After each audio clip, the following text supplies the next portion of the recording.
Hello student. हमारा chapter जो है वो था माइक्रोबायोलॉजी।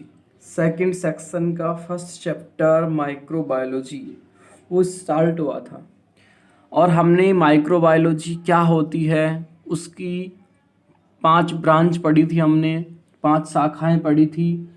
फिर उसके बाद में हम पढ़ रहे थे उसका इतिहास, और इतिहास में हमने पहला जो वैज्ञानिक था एंटोन वान ल्यूवेनहोक और रॉबर्ट कोक, उनके बारे में पढ़ लिया था। और जो माइक्रोबायोलॉजी जो है सूक्ष्म जैविकी, उसके जनक है एंटोन वान ल्यूवेनहोक, और सूक्ष्म जैविकी की कार्यप्रणाली जो होती है उसके जनक है रॉबर्ट कोक। इनके बारे में हमने पढ़ लिया था। आज नंबर तीसरा जो वैज्ञानिक है, मतलब कि तीसरा सिद्धांत जो है, क्योंकि नंबर 1 एंटोन वान ल्यूवेनहोक ने क्या की थी, जो कांच की बोतल होती है उनसे लेंस बनाए थे। ठीक है। रॉबर्ट कॉक ने भी माइक्रोबायोलॉजी में बहुत ज़्यादा योगदान दिया था, पेट्री डिश बनाई थी। इसके अलावा जो माइक्रो ऑर्गेनिज्म है उसको संवर्धन करवाया था संवर्धन माध्यम में, और उसने अवधारणाएं भी दी थी। इसके 3 पॉइंट थे। नंबर 1 पर उसने ये बताया था कि जो सूक्ष्म जीव होते हैं वो एक रोग का रोगजनक होते हैं। सूक्ष्म जीव को प्रयोगशाला में संवर्धित किया जा सकता है। यदि संवर्धित सूक्ष्म जीव को किसी मानव शरीर में या फिर किसी भी जीव में प्रवेश करवाया जाता है तो वो सूक्ष्म जीव एक विशेष रोग उत्पन्न करता है, और जिस रोग का रोगजनक होता है वही रोग क्या करता है, उत्पन्न करता है। ये हमने पढ़ लिया था। उसके बाद नंबर तीसरा जो सिद्धांत आ जाता है वो आता है स्वतः जनन का सिद्धांत। स्वतः जनन सिद्धांत।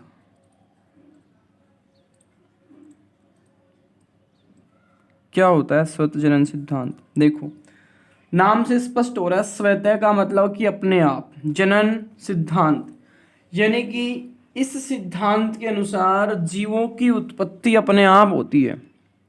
ये सिद्धांत ये बोलता है कि इस सिद्धांत के अनुसार जीवों की उत्पत्ति अपने आप होती है।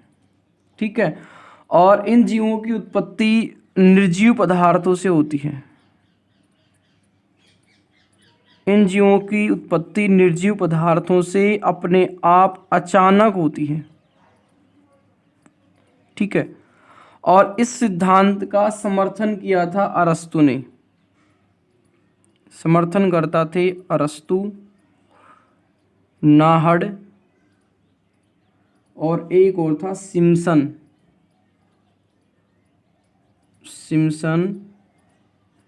इसके अलावा एक था वान हेलमोट।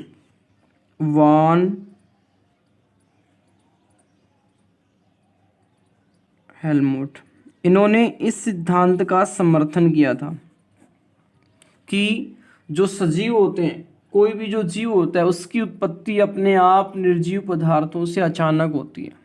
ठीक है। और समर्थन किया था अरस्तु, नाहड़, सिम्पसन और वान हेलमोट ने। और एक साइंटिस्ट था बाइबल।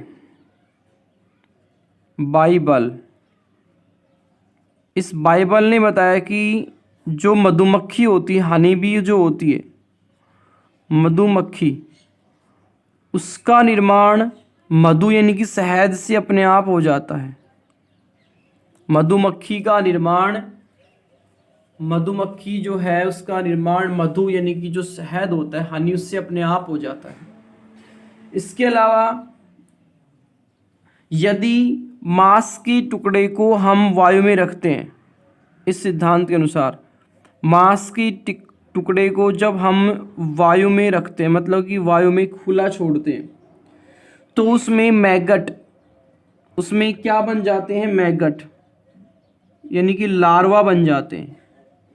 और लार्वा जो हैं वो क्या करते हैं, धीरे धीरे वयस्क में कन्वर्ट होते हैं और उनसे एक जीव का निर्माण हो जाता है जब हम मांस को वायु के अंदर, हवा के अंदर खुला छोड़ते हैं तब।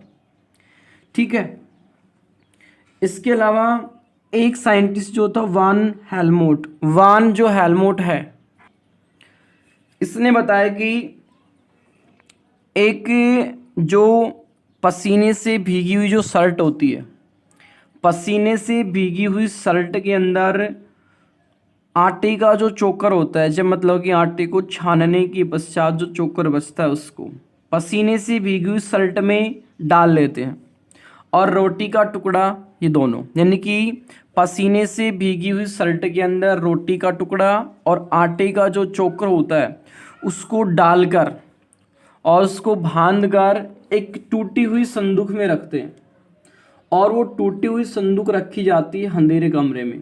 तो सबसे पहले किया क्या कि एक पसीने से भीगी हुई शर्ट ली, उसके अंदर आटे का चोकर या रोटी का जो टुकड़ा होता है उसको डालकर मतलब कि उसको बांध लेते हैं अच्छी तरीके से, और उसको टूटी हुई संदूक में अंधेरे कमरे में रखते हैं। ठीक है, टूटी हुई संदूक में अंधेरे कमरे में रखते हैं। तो 21 दिन के पश्चात 21 दिन के पश्चात संदूक में चूहे उत्पन्न हो जाते हैं। 21 दिन के पश्चात संदूक में चूहे उत्पन्न हो जाते हैं। ये सिद्धांत जो है स्वतः जनन सिद्धांत है, मतलब कि यहाँ पर जो जीव है उनका मतलब कि निर्माण, सजीव का निर्माण निर्जीव पदार्थों से अचानक अपने आप हो जाता है। ठीक है, लेकिन ये सिद्धांत है वो बिल्कुल क्या हो गया, विफल हो गया, क्योंकि ऐसा कभी नहीं होता है कि निर्जीव पदार्थों से सजीव का निर्माण होता है। इसलिए उसके बाद में 3 के बाद नंबर 4 पर आता है फ्रांसिस्को रेड्डी का प्रयोग। फ्रांसिस्को रेड्डी का प्रयोग।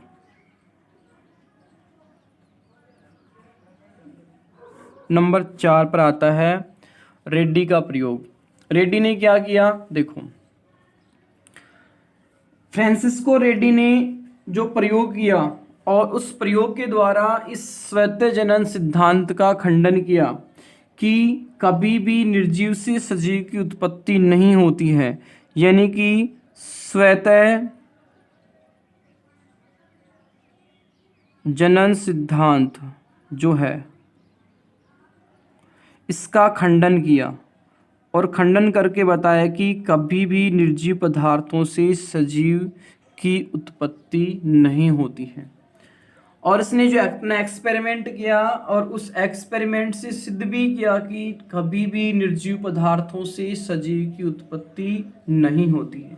उसने क्या किया, रेड्डी ने 2 बीकर लिए और दोनों बीकर के अंदर मांस जो है उसका टुकड़ा डाल दिया। ठीक है, और दोनों के दोनों जो बीकर हैं उसमें क्या डाला, मांस का टुकड़ा, और एक बीकर का जो मुख है उसको क्या कर दिया, एक मतलब कि उसके मुख पर जाल लगा दिया, मतलब कि उसको बंद कर दिया। और एक बीकर जो है उसका जो मुख होता है उसको क्या कर दिया, खुला छोड़ दिया। तो जो पहले वाला जो बीकर है इसमें जो मांस था, इस मांस के पास कौन आती है, मक्खियाँ आती हैं, और यहाँ पर पहुंचकर मांस में क्या करती हैं, अंडे देती हैं। मांस में क्या देती हैं, अंडे देती हैं। और इन अंडों से क्या बनते हैं, बाद में मैगट बनते हैं, लार्वा बनते हैं। क्या बनते हैं, लार्वा। और ये लार्वा जो होते हैं धीरे धीरे किस में कन्वर्ट हो जाते हैं, वयस्क में कन्वर्ट हो जाते हैं। लेकिन जो दूसरा बीकर है उसका मुख जो है हमने उसे जाली से ढका हुआ है, और इसके अंदर जो मांस है यहाँ तक मधुमक्खियाँ जो हैं वो क्या नहीं कर पाती है, एंटर नहीं कर पाती। यहाँ पर तो मधुमक्खियाँ एंटर कर रही है क्योंकि इसका जो मुख है वो ओपन है, खुला हुआ है, लेकिन यहाँ पर इसका मुख क्या नहीं है, खुला हुआ नहीं है। तो मधुमक्खियाँ यहाँ पर क्या नहीं करती हैं, अंदर यानी कि प्रवेश नहीं करती। ठीक है, जिसके कारण यहाँ पर ना तो अंडे बनते हैं, ना मैगट बनते हैं, और ना ही वयस्क मधुमक्खियाँ बनती हैं। तो उसने बताया कि कभी भी निर्जीव पदार्थों से सजीव की उत्पत्ति अपने आप नहीं होती, क्योंकि यहाँ भी जो है ये क्या है, एक निर्जीव है, और यहाँ पर क्या नहीं हुआ है, अपने आप सजीव की उत्पत्ति नहीं हुई है। ठीक है, लेकिन यहाँ पर जिसका मुख खुला हुआ था तो यहाँ पर क्या होते हैं, सजीव एंटर करते हैं, प्रजनन करते हैं, संख्या में वृद्धि करते हैं, अंडे देते हैं, लार्वा बनाते हैं, लार्वा से क्या बनता है, वयस्क बनता है। तो यहाँ पर सजीव से सजीव का निर्माण हुआ है, ना कि निर्जीव से सजीव का। तो यहाँ पर रेड्डी ने स्वतः जनन सिद्धांत का क्या किया, खंडन किया। ठीक है। उसके बाद नंबर 4 के बाद नंबर 5, नंबर 5 पर आता है रोग का रोगाणु सिद्धांत। रोग का रोगाणु सिद्धांत। ये वाला जो सिद्धांत है ये दिया था लुईस पास्चर ने। लुईस पास्चर ने। लुईस पास्चर जो थे ये एक रसायन वैज्ञानिक और जीव वैज्ञानिक थे। रसायन और जीव वैज्ञानिक थे।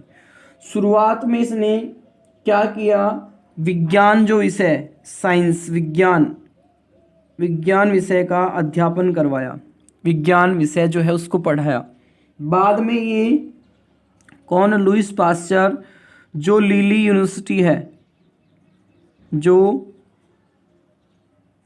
लिली यूनिवर्सिटी विश्वविद्यालय, लिली विश्वविद्यालय जो है वहाँ पर डीन रहे। उसके बाद लुईस पास्चर जो है इसने ये बताया कि जो शराब और बियर ये खट्टी कैसे होती है, इसके कारण जो है इसकी खोज की। शराब और बियर के खट्टे होने की कारण जो है उसकी खोज की, और बताया कि शराब और जो बियर होती है उसका खट्टा होना एक रोगाणु के कारण होता है। मतलब कि जो रोगाणु होता है वो शराब और बियर को क्या कर देता है, खट्टा कर देता है। शराब और बियर को रोगाणु क्या कर देता है, खट्टा। इसलिए शराब और बियर को क्या किया जाता है, 50 से 55 डिग्री सेंटीग्रेड तापमान पर गर्म करके वायुरोधी पात्र में डाला जाता है। वायुरोधी जो बोतल होती है उसमें भरा जाता है या भरी जाती है, जिससे वो क्या नहीं होती हैं, खट्टी नहीं होती हैं। और इस प्रक्रिया को यानी कि शराब और बियर को 50 से 55 डिग्री सेंटीग्रेड तापमान पर गर्म करके वायुरोधी बोतल में डालना, ये वाली जो प्रक्रिया है ये पाश्चुरीकरण कहलाती है। ये क्या कहलाती हैं, पाश्चुरीकरण कहलाती हैं। और इसलिए इस सिद्धांत को किण्वन का रोगाणु सिद्धांत कहा गया। किण्वन का रोगाणु सिद्धांत भी कहा जाता है। लुईस पास्चर ने जो ये प्रयोग किया, तो इस प्रयोग के, इस एक्सपेरिमेंट के 3 रिजल्ट आए, 3 निष्कर्ष निकले। नंबर 1, यदि मांस जो है, मांस का जो सूप है, मांस के सूप को यदि हम वायु के अंदर खुला छोड़ते हैं, वायु के अंदर क्या करते हैं, खुला छोड़ते हैं, तो ये मांस क्या होता है, खराब हो जाते हैं। यानी कि इसके अंदर रोगाणु उत्पन्न हो जाते हैं, इसके अंदर रोगाणु उत्पन्न हो जाते हैं। और यदि नंबर 2, और यदि मांस के सूप को गरम किया जाता है, गरम करके खुला छोड़ा जाता है हवा के अंदर, तो उसमें कुछ देर बाद रोगाणु उत्पन्न हो जाते हैं। मांस को गरम करके हवा में खुला छोड़ा जाता है तो कुछ समय पश्चात इसमें रोगाणु उत्पन्न हो जाते हैं। नंबर 3, यदि मांस को गरम कर वायुरोधी पात्र में डाला जाता है,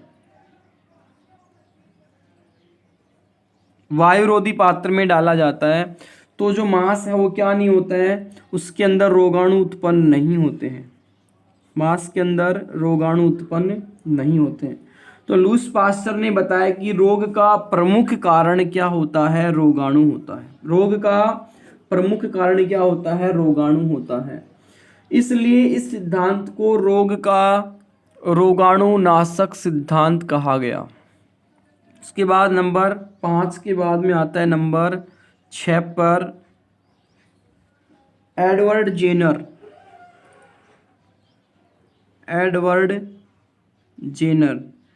और एडवर्ड जेनर के बाद में आपने फर्स्ट चैप्टर में पढ़ा था कि एडवर्ड जेनर ने सर्वप्रथम टीके जो है उसकी खोज की, टीके की खोज की। काउपोक्स गोचेचक जो है उस टीके की क्या की, खोज की। काउपोक्स जो है इसकी क्या की, खोज की। इसलिए एडवर्ड जेनर को टीकाकरण का जनक कहा जाता है, टीकाकरण का जनक कहा जाता है। उसके बाद नंबर 7 पर आता है जॉन टिंडल।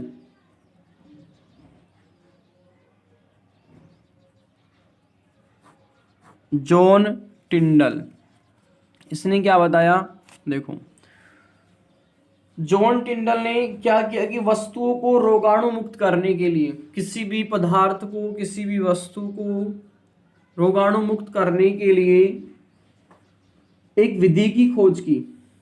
किसी भी वस्तु पदार्थ को रोगाणु मुक्त करने के लिए एक विधि की खोज की, और जिसमें क्या किया, टिंडल ने वस्तुओं को गर्म किया, वस्तुओं को गर्म करके क्या किया, रोगाणु मुक्त किया। वस्तुओं को गर्म करके रोगाणु मुक्त किया, तथा वस्तुओं को भाप देकर भी रोगाणु मुक्त किया जाता है। वस्तुओं को भाप देकर भी रोगाणु मुक्त किया जा सकता है। तो यह प्रक्रिया जो होती है, भाप देकर वस्तुओं को गर्म करना और रोगाणु मुक्त करना, ये वाली क्रिया जो है वो कहलाती है टिंडेलाइजेशन। ठीक है, तो ये था इसका इतिहास। इसमें 7 जो ये वैज्ञानिक हैं इन्होंने अपने अलग अलग एक्सपेरिमेंट किए और बताया। तो ये था माइक्रोबायोलॉजी, और माइक्रोबायोलॉजी में ये इसका इतिहास, और इतिहास में 7 वैज्ञानिक थे। नंबर 1 पर एंटोन वान ल्यूवेनहॉक, नंबर 2 पर रॉबर्ट कोख, नंबर 3 पर जो स्वतः जनन सिद्धांत है इसका समर्थन किया था अरस्तु, नाहार्ड, सिम्पसन और वाल्म हेलमोट ने। और उसके बाद नंबर 4 पर रेड्डी जो है उसका एक्सपेरिमेंट। उसके बाद नंबर 5 पर रोग का रोगाणु सिद्धांत लुईस पास्चर का। फिर एडवर्ड जेनर का टीकाकरण के जनक कहा जाता है। फिर जॉन टिंडल का टिंडेलाइजेशन के बारे में बताया कि किसी भी वस्तु को, किसी भी पदार्थ को रोगाणु मुक्त कैसे करते हैं। उनको भाप देकर गर्म किया जाता है, जिसके कारण वस्तु क्या हो जाती है या कोई भी पदार्थ क्या हो जाते हैं, रोगाणु मुक्त हो जाते हैं। तो इस क्रिया को बोला जाता है टिंडेलाइजेशन। ठीक है, तो ये फर्स्ट चैप्टर पूरा होता है।